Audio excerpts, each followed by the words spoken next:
Roger B. Taney was born on March 17, 1777, in Calvert County, Maryland.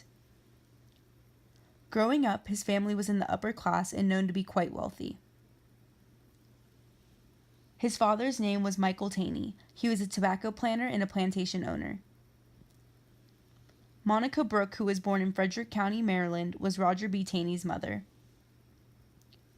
Taney attended Dickinson College in Carlisle as young as the age of 15. He was elected valedictorian and graduated with honors. Post-graduation, Taney moved to Annapolis, where he then studied law as a continuation of his education. Taney married Anne Phoebe Carleton Key, sister of Francis Scott Key, who also happened to be a good friend of Roger. They had 7 children together. Taney was appointed by Andrew Jackson in 1831. Confirmed for the seat on March 15th, he was given commission the same day. He was the 5th Chief Justice in the Supreme Court. Some of his famous landmark cases consisted of Charles River Bridge versus Warren Bridge and Dred Scott versus Sanford. Taney was well known for the pro-slavery ruling which deemed that blacks were not citizens of the United States. Taney died on October 12, 1864.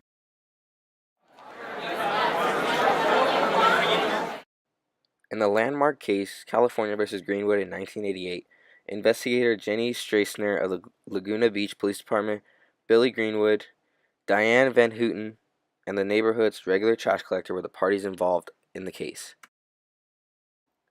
The court case took place on January 11, 1988, till May 16, 1988.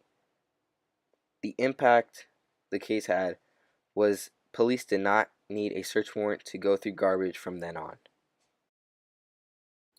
The case originated in a lower court called the State Appellate Court, which was decided by Rehnquist Court. During the case, Laguna Beach Police Department was conducting a drug trafficking investigation against Billy Greenwood. Throughout the investigation, they asked Mr. Greenwood's trash collector to place his garbage separately from the other trashes they normally pick up. While investigating Mr. Greenwood's garbage, the police officers found evidence of drug use. They then used this evidence to obtain a search warrant. Once inside his home, they found drug use and trafficking. Using this, the police arrested Mr. Greenwood and placed him on post bail.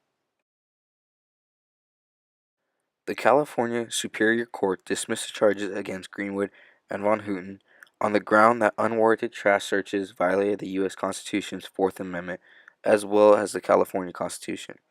The court appealed affirmed, while the Supreme Court of California refused to hear the appeal. The U.S. Supreme Court agreed to look over the case and reverse the judgment of the California Court of Appeal. The case eventually made its way to the Supreme Court due to the fact that Greenwood claimed the police officers broke the Fourth Amendment by going through his garbage. He also claimed the warrant was unconstitutional, violated California's Constitution, and was against the Fourth Amendment. Local police suspected Mr. Greenwood was dealing drugs from his home. Because the police did not have enough evidence for a warrant to search his house, they searched the garbage bags he had left on the curb for pickup. The police uncovered evidence of drug use, which was then used to obtain a search warrant for the premises. That search turned up illegal substances, and Mr. Greenwood was arrested on felony charges. Greenwood argued that the evidence should be excluded under the California Constitution, which the California Supreme Court had interpreted to prohibit warrantless searches of garbage left at the curb. An amendment to the California Constitution, however, had eliminated the exclusionary rule for unconstitutionally obtained evidence.